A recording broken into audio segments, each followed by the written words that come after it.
السلام ورحمۃ اللہ وبرکاتہ۔ سوال بڑا ہی دلچسپ ہے، وہ یہ ہے کہ ایسی کوئی روایت ملتی ہے جس سے پتہ چلے کہ یوسف علیہ السلام نے جب زلیخا سے شادی کی تو جوان ہو گئی تھی؟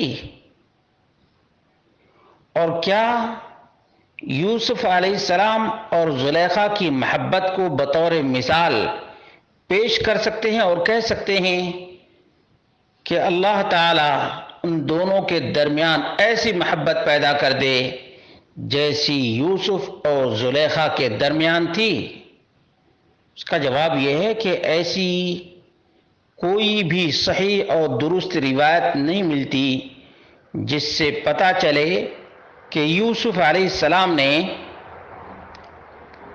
عزیز مصر کی بیوی سے شادی کر لی تھی۔ ایسی کوئی روایت نہیں ملتی ہے۔ اسرائیلیات اور یہود و نصارہ نے بہت کچھ نمک مرچ لگا دیا ہے، مسلمانوں کو ان کی ضرورت نہیں ہے۔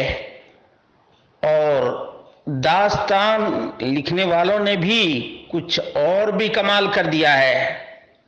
داستان یوسف زلیخا ہمارے سماج میں بہت ہی زیادہ عام ہے، جبکہ اس کی کوئی حقیقت نہیں ہے، دیو مالائی قصہ ہے، افسانہ ہے، اس سے زیادہ کچھ بھی نہیں ہے۔ اور یہ کہنا کہ دوبارہ وہ جوان ہو گئی تھی، یہ تو اور بھی بھونڈی سی بات ہے، اور بھی بیہودہ بات ہے۔ جب یہ دونوں باتیں بیہودہ اور غلط اور افسانہ ہیں تو ہمارے یہاں کے بہت سے لوگ جو نکاح کے وقت دعا دیتے ہیں اور کہتے ہیں کہ ایسی دونوں میں محبت پیدا کر دے جیسے یوسف اور زلیخا کے درمیان محبت تھی، یہ سراسر غلط ہے۔ شرعی نقطۂ نظر سے بالکل ہی غلط ہے، کیونکہ عزیز مصر کی بیوی نے تو بے حیائی اور آبرو باختگی کی دعوت دی تھی۔ یوسف علیہ الصلوۃ والتسلیم نے اپنے دامن کو برائی سے اور بے حیائی دونوں سے بچا لیا۔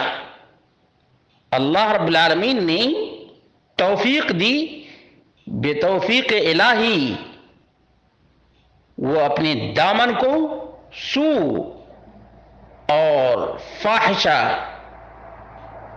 دونوں سے بچا لیا۔ اس لیے یہ مثال جو ہمارے یہاں کے کچھ لوگ دیتے ہیں سراسر غلط ہے۔ انہیں اللہ رب العالمین سے ڈرنا چاہیے، انہیں اللہ رب العالمین سے ڈرنا چاہیے، اور ایسی محبت کی مثال لوگوں کے سامنے پیش نہیں کرنی چاہیے، کیونکہ ایک طرف بے حیائی ہے اور دوسری طرف عفت اور پاک دامنی ہے۔ اللہ رب العالمین ہم سب کو توفیق عطا فرمائے کہ عفت اور پاک دامنی کی زندگی گزاریں، شرعی احکام اور پابندیوں کا خیال رکھیں، اور اپنی نفسیات پر، خواہشات پر کنٹرول کریں۔